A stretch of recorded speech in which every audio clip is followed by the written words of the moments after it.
नमस्कार, जय हिंद दोस्तों। आज आपका जो क्लास है साइंस की तीसरी क्लास है। इसमें आप पढ़ेंगे ग्रंथियां और उनसे स्रावित होने वाले हार्मोन्स। मुख्य सेविका की परीक्षा हो या यूपी ट्रिपल एससी पीटी की परीक्षा हो, दोनों परीक्षाओं के लिए ये क्लास महत्वपूर्ण है। तो आप इनको अच्छे से पढ़ेंगे इस क्लास को और समझेंगे कि ग्रंथियां और हार्मोन से क्या है। मैं आपको इन चैप्टर से 3 क्लास दूंगा। पहली क्लास में आपको फुल डिटेल में पढ़ाऊंगा, दूसरी क्लास आपको जस्ट एग्जाम से पहले होगी जिसमें आपको मैं शॉर्ट्स में पढ़ाऊंगा, और बीच में एक क्लास आपकी लूंगा जिसमें इन चैप्टर से रिलेटेड जितने भी आपके क्वेश्चन बन सकते होंगे उनकी मैं आपको प्रैक्टिस करवाऊंगा। तो इस तरह से आपकी पूरी ये जो साइंस है तैयार हो जाएगी। 3 बार जब आप लगातार पढ़ लेंगे इन चीज़ों को तो आपको बहुत ही अच्छे से ये क्लासेस तैयार हो जाएंगी। तो अच्छे से देखा करिए और पूरा ध्यान से पढ़ा करिए। ये क्लासेस आपकी इंपॉर्टेंट है। आपके मुख्य सेविका के फॉर्म भरना भी शुरू हो गए हैं, तो आज से आप अच्छे से फॉर्म भरिए और फिर अपनी पढ़ाई शुरू कर दीजिए। देखिए, बहाने लोगों के पास बहुत मिलेंगे कि अभी फॉर्म भरेंगे तब पढ़ेंगे, फिर कहेंगे सिलेबस आएगा तब पढ़ेंगे, फिर कहेंगे अभी एग्ज़ाम डेट नहीं आई तब पढ़ेंगे। और इस तरह बहानेबाजी वो करते रहेंगे और कभी नहीं पढ़ेंगे। आपको लगातार पढ़ना पड़ेगा अगर आप सिलेक्शन चाहते हैं, क्योंकि कंपटीशन हर जगह है। बिना कंपटीशन के आपको नौकरी नहीं मिलेगी। भले ही इस नौकरी में आपके लिए कंपटीशन कम है, फिर भी आपको बहुत से लोगों से आगे निकलना ही पड़ेगा। ठीक है, तो चलिए शुरू करते हैं आज का वीडियो।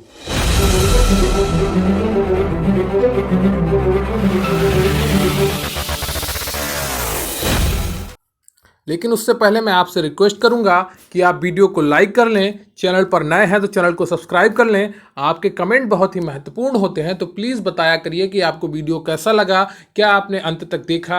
आपने अगर पूरी पढ़ाई करेंगे तो आपको फ़ायदा मिलेगा। और हमारे टेलीग्राम चैनल पर भी आप ज्वाइन कर लीजिए, वहाँ से आपको अच्छी अच्छी जानकारी और वीडियो को नोटिफिकेशन मिलता रहेगा।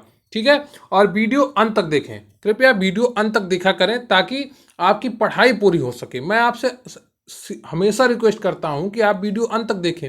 ऐसा ना करूं तो भी कोई फ़र्क नहीं पड़ेगा, लेकिन मैं आपको मोटिवेट करने की कोशिश करता हूं कि आप लगातार वीडियो देखेंगे तभी आपकी पढ़ाई होगी। अगर आप मुख्य सेविका वाले हैं तो आप कॉपी पेन लेकर ही पढ़ा करिए, ताकि आप हर चीज़ नोट कर सकें और उसके नोट्स बना सकें। ठीक है, और आपका मुख्य सेविका स्पेशल पीडीएफ बैच लॉन्च हो चुका है। इसकी फीस मात्र 300 रुपये है। ठीक है, आप इसे 300 रुपये मत देखिएगा। जिनको अच्छी पीडीएफ चाहिए, अच्छे क्वालिटी के नोट्स चाहिए, वो ये बैच ज्वाइन कर सकते हैं। यहाँ पर आपको 300 से 500 पीडीएफ मिलेंगी। ठीक है, तो केवल पीडीएफ की कीमत ही लगाई जाए तो 1 रुपये भी कीमत नहीं पड़ेगा प्रति पीडीएफ का। और एक पीडीएफ को बनाने में 2 से 3 घंटे लग जाते हैं, क्योंकि हर बुक से आपको छांटना पड़ता है। यहाँ से ये देना है, यहाँ से ये देना है, यहाँ से ये देना है। तो अगर आपको क्वालिटी वाला कंटेंट चाहिए, उसको एक पीडीएफ को बनाने में 2 से 3 घंटे तक लग जाते हैं। तो अच्छे पीडीएफ पढ़िए आप और अच्छा तैयार करिए। इस बैच का नाम है आपका मुख्य सेविका गरिमा बैच। ठीक है, मुख्य सेविका गरिमा बैच है और मात्र 300 रुपये में आपको ये मिलेगा, मुख्य सेविका स्पेशल पीडीएफ बैच। इसमें आपको क्या क्या मिलेगा, तो सभी क्लास की पीडीएफ मिलेगी जो 300 से 500 तक होंगी। ठीक है, जो 300 से 500 तक होंगी सभी क्लास की पीडीएफ, ये आपको प्रोवाइड कराई जाएंगी। और इसके अलावा आपको पीडीएफ नोट्स मिलेंगे जो 100 से 150 तक पीडीएफ में फॉर्म में होंगे। ठीक है, तो 100 से 150 तक आपकी पीडीएफ फॉर्म में नोट्स होंगे और 10 फुल पेपर जैसे मॉक टेस्ट और उनका सोल्यूशन कराया जाएगा। ये आपकी परीक्षा से 50 दिन पहले कराया जाएगा। क्या, 10 फुल पेपर जैसे मॉक टेस्ट कराए जाएंगे आपके, और उनका सोल्यूशन भी आपको बताया जाएगा। हर समय आपको उचित मार्गदर्शन भी मिलेगा। नौकरी की गारंटी दिलाने वाली तैयारी के लिए मोटिवेशन और पूरी स्ट्रेटजी बताई जाएगी। आप कभी भी डाउन हो रहे हो तो आप मुझसे बात कर सकेंगे, आपको फुल सपोर्ट मिलेगा। तो 300 रुपये में आपको 500 से 600 पीडीएफ मिल जाएंगी और अन्य बहुत सी चीज़ें मिलेंगी।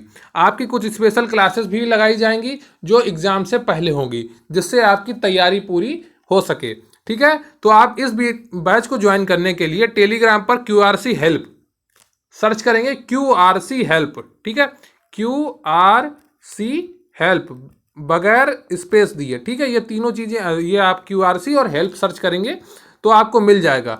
मैं इसका लिंक भी डिस्क्रिप्शन बॉक्स में दे दूंगा, आप वहाँ से भी टेलीग्राम पर इसे ज्वाइन कर सकते हैं। वहाँ पर अपना नाम और अपने शहर का नाम बताकर इस बैच की पूरी जानकारी प्राप्त कर सकते हैं। ठीक है, तो आप ज्वाइन कर लीजिए तो आपको फ़ायदा मिलेगा। यहाँ पर आपको कोई किताब नहीं खरीदनी पड़ेगी, आपको कहीं भटकना नहीं पड़ेगा, आपको पूरा मार्गदर्शन मिलेगा कैसे कब पढ़ना है, कितना पढ़ना है। आपकी आधी मेहनत मैं खुद करूँगा। अगर आप हमारे बैच से ज्वाइन होंगे और आपको सफलता अवश्य मिलेगी। तो चलिए शुरू करते हैं आज का अपना टॉपिक, ग्रंथियां और हार्मोन्स। ठीक है, ग्रंथियां और हार्मोन्स ये काफ़ी इंपॉर्टेंट टॉपिक है, अक्सर यहाँ से प्रश्न बनते हैं और आप मुख्य सेविका वाले हैं तो ये तो इम्पोर्टेंट हो ही जाता है आपके लिए, क्योंकि ये आपके शारीरिक स्वास्थ्य के लिए इम्पोर्टेंट हो जाती हैं ग्रंथियाँ।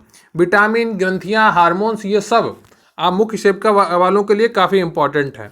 तो ग्रंथि क्या होती है पहले उसके बारे में समझ लेते हैं। देखिए, आपको किसी को मास्टर नहीं बनना है, आपको सिर्फ नौकरी पानी है तो सिर्फ वही पढ़िए जो परीक्षा में आता है। यहाँ पर डायग्राम रट रहे हैं, डायग्राम बनाना सीख रहे हैं, आपको यूपीएससी क्रैक नहीं करना है, आपको वनडे एग्जाम क्रैक करना है, मुख्य सेविका का, UP triple S C PT का, या लेखपाल का, या बीडीओ का, यूपी पुलिस का। तो डायग्राम मत रटिए, जो परीक्षा में जहाँ से प्रश्न पूछे जाते हैं सिर्फ आपको वही पढ़ना है, इतना आप याद ध्यान रखिए। मास्टर बनने की कोई ज़रूरत नहीं, सिर्फ वही पढ़िए टू दी पॉइंट जो आपकी परीक्षा में पूछा जा सकता है, और बाकी मैं आपको बीच बीच में समझाता रहूँगा जो आपके समझाने योग्य होगा। शरीर की ऐसी संरचना जो शारीरिक पदार्थों से कुछ नया निर्मित करे, ग्रंथि कहलाती है। ठीक है, तो शरीर की ऐसी संरचना जो शारीरिक पदार्थों से कुछ ऐसा निर्मित करे, कुछ नया निर्मित करे, ग्रंथि कहलाती है। ग्रंथियों से पसीना, तेल, दूध, विभिन्न प्रकार के एंजाइम तथा हार्मोन का निर्माण होता है। ठीक है, ग्रंथियों से आपका पसीना भी बनता है, तेल का निर्माण होता है, जो शरीर से चिकनी चिकना तेल आता है, आपके चेहरे पे इस समय आ रहा होगा, और दूध का भी निर्माण होता है जो स्त्रियों में होता है, एंजाइम का निर्माण होता है, हार्मोन्स का निर्माण होता है जिसकी वजह से आपके चेहरे पे बाल आते हैं, आपके शरीर में बदलाव आता है आपको। तो ये सब क्या होता है, ग्रंथियों की वजह से होता है। तो ग्रंथियाँ मुख्यतः 3 प्रकार की होती हैं। ठीक है, ये आप तीनों टाइप याद कर लेंगे, बहिर्स्रावी ग्रंथियाँ, अंतःस्रावी ग्रंथियाँ और मिश्रित ग्रंथियाँ। ठीक है, deep secretion gland, endocrine gland और ब्लेंडेड ग्लैंड। ठीक है, 3 होती हैं, बहिर्स्रावी ग्रंथियाँ, अंतःस्रावी ग्रंथियाँ, मिश्रित ग्रंथियाँ। तो इंडोक्राइन ग्लैंड तो आप इसकी इंग्लिश याद कर लेंगे, बाकी याद करें या ना कहें। तो अंतःस्रावी को क्या कहते हैं, इंडोक्राइन ग्लैंड्स। ठीक है, बहिर्स्रावी ग्रंथियाँ, अब ये क्या होती हैं। ठीक है, तो ऐसी ग्रंथियां जिनमें अपना स्राव ले जाने के लिए नलिका जैसी संरचना होती है, बहिर्स्रावी ग्रंथियां कहते हैं। ठीक है, कहलाती हैं। ऐसी ग्रंथियां जिनमें अपना स्राव ले जाने के लिए नलिका जैसी संरचनाएं होती हैं, बहिर्स्रावी ग्रंथियां कहलाती हैं।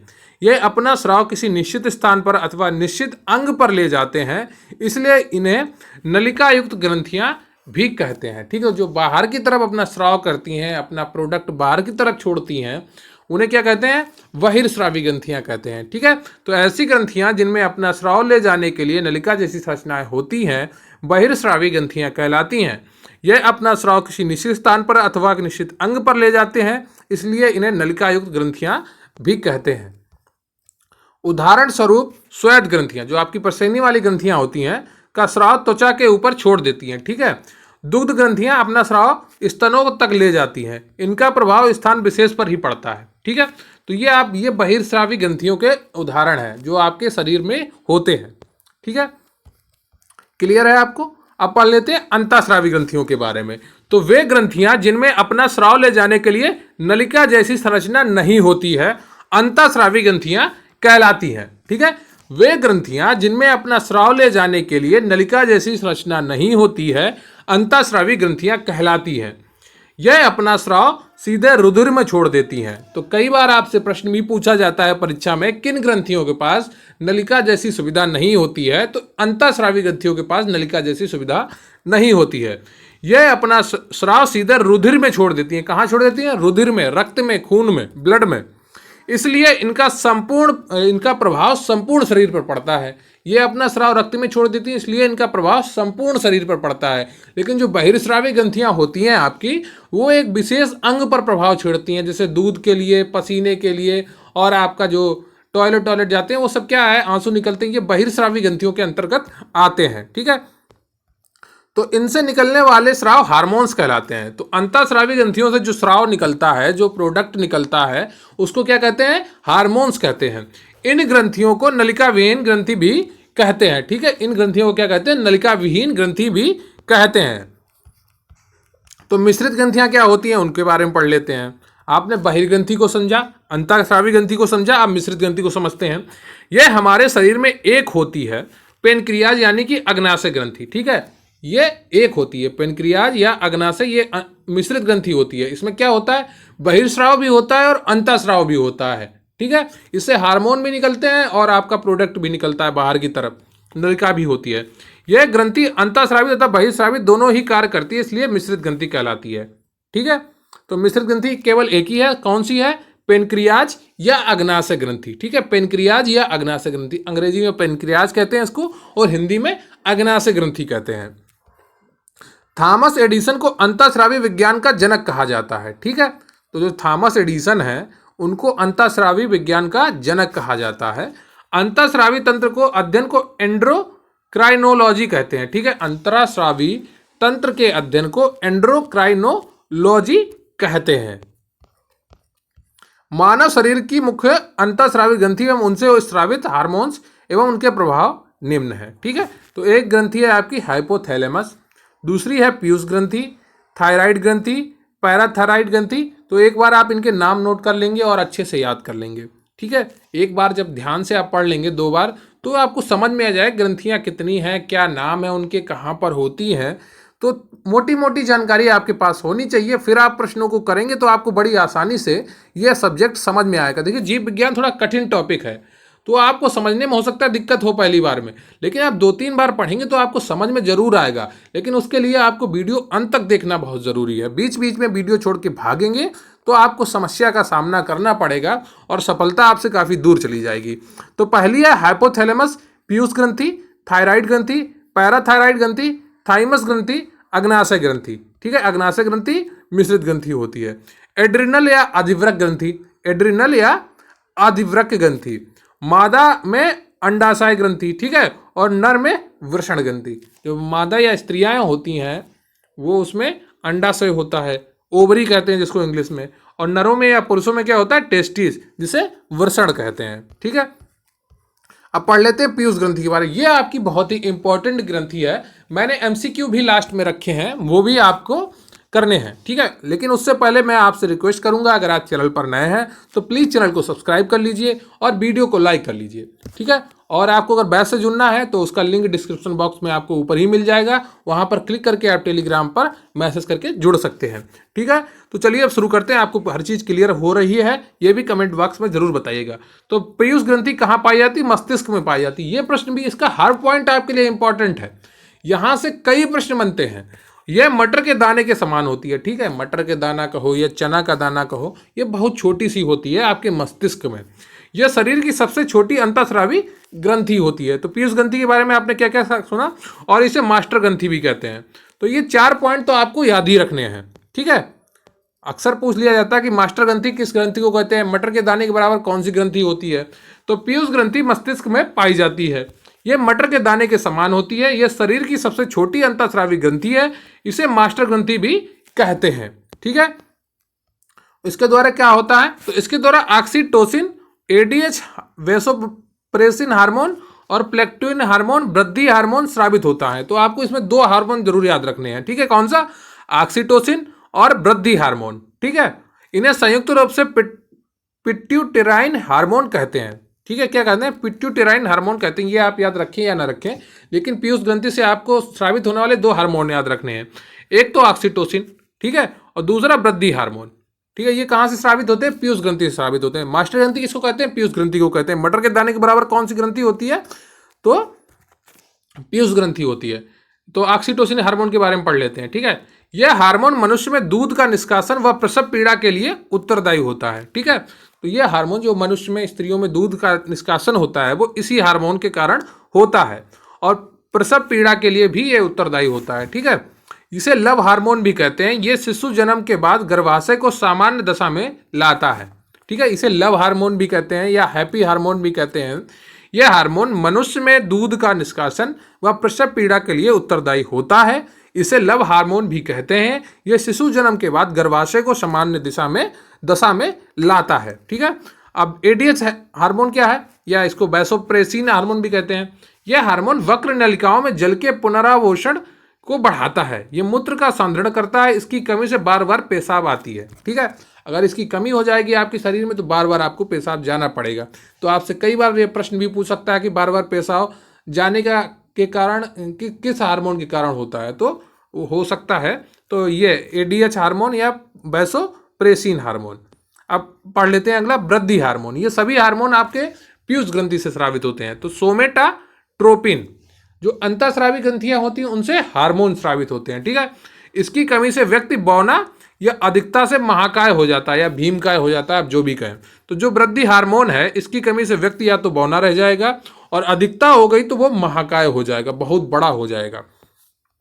और प्रोलैक्टिन क्या होता है? वृद्धि हार्मोन है जो गर्भावस्था में स्तनों की वृद्धि व दूध के स्त्रावण को प्रेरित करता है। प्रोलैक्टिन या पीआरएल या एलटीएच या एमटीएच, आप इसके कई नाम हैं। ये वृद्धि हार्मोन होता है एक, जो गर्भावस्था में मतलब स्त्रियों के लिए स्तनों की वृद्धि व दूध के स्रावण को प्रेरित करता है। अगला है आपका एलएच हार्मोन यानी कि ल्यूटिनाइजिंग हार्मोन। यह हार्मोन लिंग हार्मोन के स्रवण को प्रेरित करता है, ठीक है। अगला हार्मोन एफएसएच हार्मोन। यह हार्मोन पुरुष में शुक्राणु व महिला में अंडाणु के निर्माण में प्रेरित करता है। यहां से आपके हो सकता है प्रश्न कम आए, लेकिन एक बार आपको ये पढ़ना चाहिए, आपको ये सामान्य जानकारी होनी चाहिए। अगर प्रश्न आ गया तो आपका सही होना चाहिए। अगली ग्रंथि है थायराइड ग्रंथि। यहां से भी आपके बहुत प्रश्न बनते हैं, तो ये भी आपकी इंपॉर्टेंट ग्रंथि है। तो यह ग्रंथि गले में श्वास नली के पास होती है। कहां पर होती है? आपके श्वास नली के पास। यह शरीर की सबसे बड़ी अंतःस्रावी ग्रंथि है, ठीक है। तो शरीर की सबसे बड़ी अंतःस्रावी ग्रंथि कौन सी है? थायराइड ग्रंथि है। इसकी आकृति एच जैसी होती है, ठीक है। तो आप इसको ज़्यादा नहीं, आकृति के बारे में ज़्यादा ना सोचिए। इसके द्वारा थायरॉक्सिन हार्मोन स्रावित होता है। तो थायरॉक्सिन हार्मोन कहाँ से स्रावित होता है? थायराइड ग्रंथि से। यह भोजन के ऑक्सीकरण व उपापचय की दर को नियंत्रित करता है। जो आपका भोजन है उसका ऑक्सीकरण होगा और उपापचय कैसा होगा, उसकी दर को कौन नियंत्रित करती है? ये थायराइड ग्रंथि नियंत्रित। कम श्रवण से गलगंड रोग हो जाता है। जब इसका श्रवण कम होता है, इससे कम श्रवण निकलता है थायरॉक्सिन हार्मोन, तो आपका गलगंड रोग हो जाता है, ठीक है। इसके कम श्रवण से बच्चों में क्रिएटिनिज्म रोग व वयस्कों में मिक्सिडिया रोग हो जाता है। अधिकता से ग्लूनर रोग और नेत्रोनोसेदी गलगंड रोग हो जाता है, ठीक है। यदि इस हार्मोन की सक्रियता हो जाए तो शरीर भीमकाय हो जाता है, ठीक है। इससे भी आपका शरीर भीमकाय हो जाता है। अगर जैसे थायराइड बढ़ जाती है, लोगों का वजन बहुत बढ़ जाता है, आपने सुना होगा, ठीक है। अगर आपने आसपास जांच कोई कराता हो मेडिकल, तो यदि इस हार्मोन की कमी हो जाए तो शरीर बौना रह जाता है, बुद्धि कम विकसित होती है। अगर ये आपके शरीर में हार्मोन कम है तो भी आपकी बुद्धि कम विकसित होगी, आपका शरीर छोटा रह जाएगा। तो हर हार्मोन का संतुलन आपके शरीर में होना बहुत जरूरी है। इस हार्मोन के निर्माण के लिए आयोडीन की आवश्यकता होती है। आयोडीन की कमी से घेंगा नामक रोग हो जाता है। तो आपसे प्रश्न ये भी पूछा जा सकता है कि आयोडीन की कमी से कौन सा रोग होता है? तो घेंगा नामक रोग हो जाता है। यह ग्रंथि खराब भी हो जाती है। इसे थायराइड डेथ के नाम से भी जाना जाता है। जब इसे ग्रंथि खराब हो जाती है तो उसे क्या कहते हैं? थायराइड डेथ कहते हैं। पैराथायराइड ग्रंथि, तो यहां से आपके प्रश्न कम आएंगे, लेकिन आप फिर भी पढ़ लीजिए एक बार। यह ग्रंथि गले में थायराइड ग्रंथि के पीछे स्थित होती है। ये सबसे ज़्यादा आपके इंपॉर्टेंट है कि पैराथायराइड ग्रंथि कहाँ स्थित होती है? तो गले में थायराइड ग्रंथि के पीछे स्थित होती है। इस ग्रंथि में पैराथार्मोन हार्मोन स्रावित होता है। यह हार्मोन रक्त में Ca++ बढ़ाता है, जो विटामिन डी की तरह कार्य करता है, ठीक है। इस हार्मोन से की कमी से टिटेनी रोग हो जाता है। तो किस हार्मोन की कमी से टिटेनी रोग हो जाता है? पैराथार्मोन, ठीक है। पैराथार्मोन की कमी से टिटेनी रोग हो जाता है। यह हमारे शरीर में कैल्शियम को नियंत्रित करती है। इसकी अधिकता हो जाती है तो यह हड्डियों से कैल्शियम को निकालकर शरीर में डाल देती है, जिससे हड्डियां कमजोर हो जाती हैं। इस रोग को ऑस्टियोपोरोसिस कहते हैं, ठीक है। क्लियर है आपको? अगली ग्रंथि आपकी ग्रंथि है थाइमस ग्रंथि। थाइमस ग्रंथि को प्रतिरक्षी ग्रंथि भी कहते हैं। तो थाइमस ग्रंथि को क्या कहते हैं? प्रतिरक्षी ग्रंथि। यह थाइमोसिन हार्मोन स्रावित होता है यहाँ से। यह हृदय के समीप पाई जाती है। यह ग्रंथि एंटीबायोटिक का श्रवण करती है। तो ये कहाँ पाई जाती है? हृदय के समीप पाई जाती है। इससे एंटीबॉडी का श्रवण होता है। यह ग्रंथि बचपन में बड़ी व वयस्क अवस्था में लुप्त हो जाती है, ठीक है। जो ये ग्रंथि है ये बचपन में तो बड़ी होती है आपकी, लेकिन वयस्क अवस्था में आपके लुप्त हो जाती है। यह ग्रंथि टी लिम्फोसाइट का परिपक्वन करती है, ठीक है। जो टी लिम्फोसाइट होते हैं आपके ब्लड में, उसका परिपक्वन करती है। इसका प्रभाव लैंगिक परिवर्तन व प्रतिरक्षी तत्वों के परिवर्तन पर पड़ता है। यह हमारे श्वेत रुधिर कणिकाओं को ट्रेनिंग देने का कार्य करती है। इससे निकलने वाले हार्मोन थाइमोसिन हार्मोन कहलाता है। इस हार्मोन की कमी से प्रतिरक्षा तंत्र आपका कमजोर हो जाता है। तो किस हार्मोन की कमी से आपका प्रतिरक्षा तंत्र कमजोर हो जाता है? तो वो आपका थाइमोसिन हार्मोन है, ठीक है। क्लियर है आपको। अब आते हैं अग्नाशय ग्रंथि। ये आपकी मिश्रित ग्लैंड है, यह मिश्रित ग्रंथि है। तो अग्नाशय ग्रंथि आपकी मिश्रित ग्रंथि है, ये अंतः व बाहरी दोनों श्रवण करती है। श्रावण का मतलब होता है कुछ निकालना, कुछ देना, कुछ प्रोड्यूस करना। यकृत के बाद दूसरी सबसे बड़ी ग्रंथि है, ठीक है, ये यकृत के बाद दूसरी सबसे बड़ी ग्रंथि है। इस ग्रंथि में लैंगर-हैंस द्वीप समूह पाया जाता है। तो कई बार प्रश्न पूछा जाता है कि लैंगर-हैंस द्वीप समूह कहाँ पाया जाता है, तो अग्नाशय ग्रंथि में पाया जाता है। इसमें अल्फा व बीटा कोशिकाएं पाई जाती हैं। इन पे अल्फा कोशिकाएं ग्लूकान हार्मोन का स्रवण करती हैं, जो रक्त में ग्लूकोज का स्तर बढ़ाता है, ठीक है। और बीटा कोशिकाएं इंसुलिन हार्मोन का स्रवण करती हैं, जो रक्त में ग्लूकोज को कम करती हैं। तो अल्फा और बीटा आपके दोनों बराबर मात्रा में स्रवित होते हैं, तो आपके शरीर में ग्लूकोज नियंत्रित रहता है। यह एक प्रकार का प्रोटीन है जो 51 अमीनो अम्लों से मिलकर बनी होती है। इसका टीका वेस्ट व बेरिंग ने तैयार किया। तो जो इंसुलिन का टीका भी बनाया वो किसने तैयार किया, वेस्ट और बेरिंग ने। ये 51 अमीनो अम्ल से मिलकर बनी होती है। ये लाइन आपके लिए इंपॉर्टेंट नहीं है। आपके लिए इंपॉर्टेंट क्या है, इंपॉर्टेंट है आपके लिए कि अग्नाशय ग्रंथि मिश्रित ग्रंथि है, ये यकृत के बाद दूसरी सबसे बड़ी ग्रंथि है। इसमें लैंगर-हैंस द्वीप समूह पाया जाता है। इसमें अल्फा और बीटा कोशिकाएं पाई जाती हैं। अल्फा कोशिकाओं से जो ग्लूकान हार्मोन निकलता है, ग्लूकागॉन, वो क्या करता है, ग्लूकोज के स्तर को बढ़ाता है। वो इतना इंपॉर्टेंट नहीं जितना ये इंपॉर्टेंट है कि बीटा कोशिकाओं से इंसुलिन हार्मोन का स्रावण होता है, जो रक्त में ग्लूकोज को कम करता है, ठीक है। यह एक प्रकार की प्रोटीन है। इसका टीका वेस्ट व बेरिंग ने तैयार किया। इतना आपके लिए इंपॉर्टेंट है। अगला इंपॉर्टेंट क्या है कि इंसुलिन की कमी से मधुमेह नामक रोग हो जाता है। वह अधिकता से हाइपोग्लाइसेमिया रोग हो जाता है, ठीक है। जब आपके शरीर में इंसुलिन की कमी हो जाएगी तो उससे आपको कौन सा रोग हो जाएगा, मधुमेह या डायबिटीज रोग। वह अधिकता से हाइपोग्लाइसीमिया रोग हो जाता है। अगली ग्रंथि है आपकी एड्रिनल ग्रंथि, ठीक है। इसे अधिवृक्क ग्रंथि भी कहते हैं। वृक्क यानी अर्थात किडनी के ऊपर स्थित होती है। यह ग्रंथि संकट क्रोध के दौरान सबसे ज्यादा सक्रिय होती है। इस ग्रंथि को बाहरी भाग को कार्टेस व भीतरी भाग को मेड्यूला कहते हैं। तो बाहरी भाग को क्या कहते हैं, कार्टेस कहते हैं, और भीतरी भाग को मेड्यूला कहते हैं। क्रोध के दौरान सबसे ज्यादा सक्रिय रहने वाली ग्रंथि कौन है, एड्रेनल ग्रंथि है। कार्टेस से कार्टिसोल हार्मोन स्रावित होता है, जिसे जीवन रक्षक हार्मोन कहते हैं, ठीक है। तो जीवन रक्षक हार्मोन कौन सी ग्रंथि से स्रावित होता है, अधिवृक्क ग्रंथि या एड्रिनल ग्रंथि से स्रावित होता है। मेड्यूला से एड्रिनल हार्मोन स्रावित होता है। यह हार्मोन कभी कभी निकलता है। इस हार्मोन के निकलते ही भूख बंद हो जाती है, हमारी विल पावर बढ़ जाती है, और जैसे करो या मरो हार्मोन भी कहते हैं, ठीक है। इसे करो या मरो हार्मोन भी कहते हैं, किसे, एड्रिनल हार्मोन को, ठीक है। इसे इमरजेंसी हार्मोन भी कहते हैं आपका। यह मनुष्य में संकट के समय रक्त दाब, हृदय स्पंदन, ग्लूकोज स्तर, रक्त संचार आदि को बढ़ाकर शरीर को संकट के लिए तैयार करती है। आपकी धड़कन बढ़ा देगी, आपके ग्लूकोज का स्तर बढ़ा देगी, आपके रक्त संचार बढ़ा देगी, और शरीर को संकट के लिए तैयार करते हैं। क्या, ये आपका एड्रिनल ग्रंथि, जो एड्रिनल हार्मोन निकलता है इससे। अब आ जाते हैं पीनियल ग्रंथि। यह ग्रंथि अग्र भाग पर पाई जाती है, जो थैलेमस भाग में स्थित होती है। जो मस्तिष्क का आपका आगे का भाग होता है, जहाँ पे आपके टीका लगाया जाता है, वहाँ पर कौन सी ग्रंथि पाई जाती है, पीनियल ग्रंथि। इसे तीसरी आंख भी कहते हैं। जो महादेव की तीसरी आंख है वो पीनियल ग्रंथि कहते हैं, ठीक है। ये मेलाटोनिन हार्मोन का स्रावन करती है, जो त्वचा के रंग को हल्का करता है। वह जननांगों के विकास में विलंब करता है।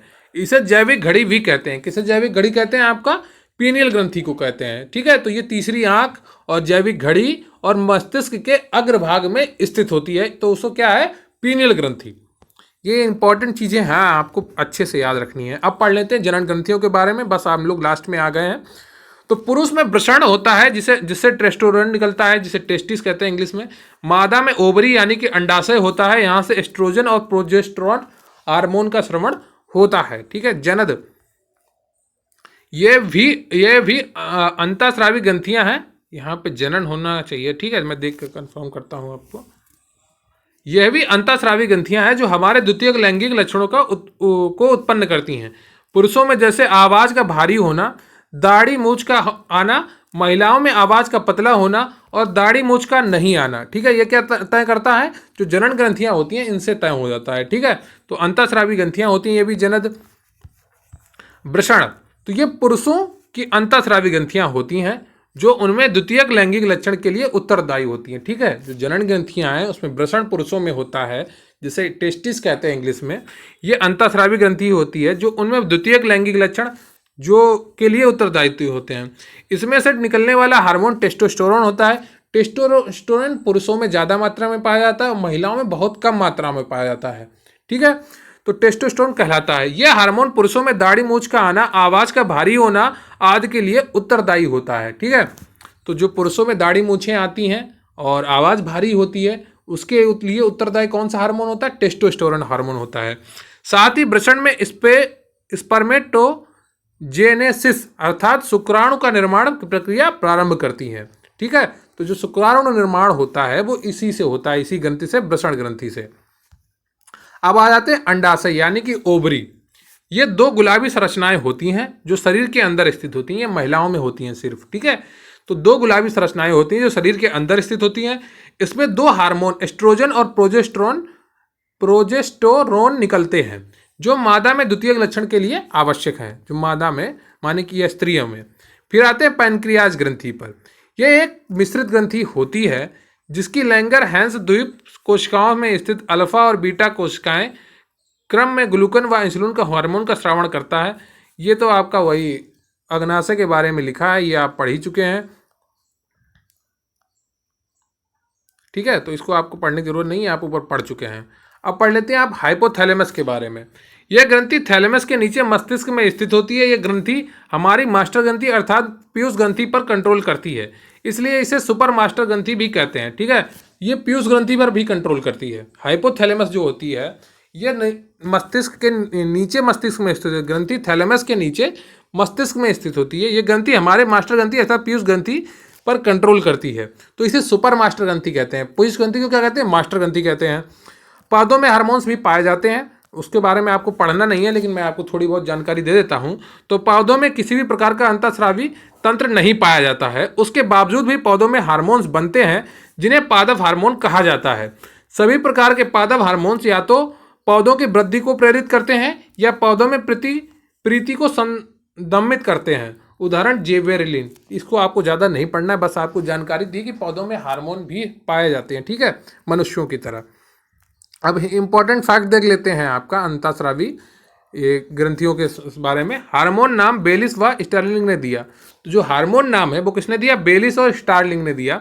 हार्मोन का रासायनिक संदेश वाहक भी कहा जाता है। जो हार्मोन है उसको रासायनिक संदेश वाहक भी कहते हैं। हार्मोन क्रिया करने के बाद नष्ट हो जाते हैं। कीटों द्वारा विपरीत लिंग को आकर्षित करने के लिए स्रावित किया गया पदार्थ फेरोमोन्स कहलाता है। मानव शरीर की सबसे बड़ी ग्रंथि यकृत है और मानव शरीर की सबसे बड़ी अंतःस्रावी ग्रंथि थायराइड ग्रंथि है। ठीक है, तो जो मानव शरीर है उसकी सबसे बड़ी ग्रंथि आपकी यकृत है और सबसे बड़ी अंतःस्रावी ग्रंथि थायराइड ग्रंथि है और सबसे छोटी अंतःस्रावी ग्रंथि आपकी पीयूष ग्रंथि है। ठीक है, बिल्कुल क्लियर है आपको। अब यहाँ से आपके कुछ प्रश्न कर लेते हैं ताकि आपको पता चल जाए यहाँ से कैसे प्रश्न बनते हैं। मैं बाद में आपको इस चैप्टर के सारे प्रश्न करा दूंगा, 25 से 50 जितने भी बनेंगे एक क्लास लेके। लेकिन अभी आप 12 से 13 क्वेश्चन हैं वो देख लीजिए और किस तरह के प्रश्न बनते हैं परीक्षाओं में उसको समझ लीजिए। ठीक है, तो निम्नलिखित में से मनुष्य के शरीर में पाई जाने वाली कौन सी ग्रंथि वाहिनी विहीन ग्रंथि होती है? तो इसको तो मैं आपको बता चुका हूं, अंतःस्रावी ग्रंथि वाहिनी विहीन ग्रंथि होती है। ठीक है, सी ऑप्शन आपका बिल्कुल सही है। वाहिनी ग्रंथियों का श्रवण को क्या कहते हैं? तो वाहिनी विहीन ग्रंथियों का श्रवण हार्मोन का होता है, इसे हार्मोन कहते हैं। अगला है आपका, इनमें से कौन अंतःस्रावी ग्रंथि नहीं है? बताइए, इनमें कौन सी ग्रंथि अंतःस्रावी ग्रंथि नहीं है? आपका तीसरे का डी, यकृत है जो आपकी बहिस्रावी ग्रंथि है। यह शरीर की सबसे बड़ी ग्रंथि भी है। अंतःस्रावी ग्रंथियों को अन्य किस नाम से जाना जाता है? तो अभी अभी ऊपर इससे जुड़ा एक प्रश्न भी किया है और मैंने आपको बहुत अच्छे से समझाया है कि जो वाहिनी विहीन ग्रंथियां होती हैं, नलिका विहीन ग्रंथियां होती हैं, वो अंतःस्रावी ग्रंथियों का कहा जाता है उन्हें। ठीक है, उनसे हार्मोन का स्रावण होता है। आपको कमेंट करके एक प्रश्न का उत्तर देना है कि विटामिन ए की कमी से कौन सा रोग होता है। ठीक है, विटामिन ए की कमी से कौन सा रोग होता है ये आपको कमेंट करके बताना है। मैंने विटामिन आपको बहुत अच्छे से पढ़ाए हैं, अगर नहीं पढ़े हैं आपने तो जाके प्लीज़ वीडियो देखिए, प्लेलिस्ट में मौजूद है। अगला है आपका, निम्नलिखित में से कौन एक ग्रंथि नहीं है? तो इसमें आपकी जठर एक ग्रंथि नहीं है, थायराइड ग्रंथि होती है, यकृत ग्रंथि होती है, अग्नाशय ग्रंथि होती है। अगला प्रश्न है आपका, मानव शरीर को की किस ग्रंथि को मास्टर ग्रंथि कहा जाता है? तो मानव शरीर को जो पीयूष ग्रंथि होती है उसको आपको मास्टर ग्रंथि कहा जाता है, ठीक है, पीयूष ग्रंथि को। अगला प्रश्न है आपका, मनुष्य के शरीर की सबसे छोटी ग्रंथि कौन सी है? तो मनुष्य के शरीर की सबसे छोटी ग्रंथि जो है वो पिट्यूटरी या पीयूष ग्रंथि है। पिट्यूटरी या पीयूष ग्रंथि बात एक ही है। अगला प्रश्न है, मानव शरीर की सबसे महत्वपूर्ण ग्रंथि कौन सी है? तो आपकी पिट्यूटरी या पीयूष ग्रंथि ये हो जाती है। तो इस तरह के आपके प्रश्न आएंगे परीक्षाओं में, आप इसको पढ़िएगा जरूर अच्छे से। और पिट्यूटरी ग्रंथि कहाँ स्थित होती है? तो मस्तिष्क में स्थित होती है, ठीक है। पिट्यूटरी ग्रंथि कहाँ स्थित होती है? मस्तिष्क में स्थित होती है। आपका अगला प्रश्न है, गाय और भैंस के स्तनों में होगा, ठीक है, यहाँ पे थनों नहीं होगा, ये चनों नहीं होगा, स्तन कर लीजिए, ठीक है, सॉरी थोड़ा मिसटाइपिंग हो जाती है। तो गाय और भैंस के स्तनों में दूध उतारने के लिए किस हार्मोन की सुई लगाई जाती है? ठीक है, चना लिख गया यहाँ पर, आपको इसको स्तनों कर लीजिएगा। तो ऑक्सीटोसिन हार्मोन की सुई लगाई जाती है, इंजेक्शन लगाया जाता है गाय और भैंस में दूध उतारने के लिए। वृद्धि हार्मोन कहाँ स्रावित होता है? बताइए, वृद्धि हार्मोन कहाँ स्रावित होता है? ये तो मैंने आपको बहुत अच्छे से पढ़ाया है। तो आपका इसका सही उत्तर हो जाएगा पिट्यूटरी ग्रंथि, ठीक है। वृद्धि हार्मोन पिट्यूटरी यानी पीयूष ग्रंथि से स्रावित होता है। ऑक्सीटोसिन हार्मोन स्रावित होता है, बताइए कहाँ से स्रावित होता है? ये भी आपको बहुत अच्छे से बताया, पीयूष ग्रंथि से स्रावित होता है, ठीक है। शरीर में सबसे बड़ी अंतःस्रावी ग्रंथि कौन सी होती है? बताइए, शरीर में सबसे बड़ी अंतःस्रावी ग्रंथि कौन सी होती है? तो अवट्टू होती है, ठीक है, हिंदी में इसको अवट्टू कहते हैं और थायराइड ग्रंथि अंग्रेजी में कहते हैं, ठीक है। तो इसको थायराइड भी लिख के आ जाता है, कभी कभी अवट्टू भी लिख सकता है, वैसे थायराइड लिख के आता है, लेकिन आपको ध्यान रखना है इसे अवट्टू ग्रंथि भी कहते हैं हिंदी में। तो ये रहे आपके कुछ महत्वपूर्ण प्रश्न और ग्रंथियां और हार्मोन से जुड़ी पूरी जानकारी। आपको वीडियो कैसा लगा कमेंट करके ज़रूर बताइएगा। अगर आपको बैच से जुड़ना है तो आप चैनल में डिस्क्रिप्शन बॉक्स में इसका लिंक दिया रहेगा, आप कमेंट करके भी पूछेंगे तो मैं आपको वहाँ पर प्रोवाइड करा दूंगा। और प्लीज़ वीडियो अंत तक देखा करिए, आपकी डेली क्लासेस चल रही हैं साइंस की, और बाकायदा नोट्स बनाइए, आपके लिए बहुत ही महत्वपूर्ण क्लासेस हैं। आप अभी से पढ़ेंगे परीक्षा तक, तभी आपकी सफलता सुनिश्चित होगी। जो मैंने आपसे प्रश्न पूछा है कि विटामिन ए की कमी से कौन सा रोग होता है, वो कमेंट करके ज़रूर बताइएगा। और अगर आपने वीडियो अंत तक देखा है तो जय हिंद जय भारत ज़रूर लिखिएगा। तो थैंक यू वेरी मच। जय हिंद जय भारत।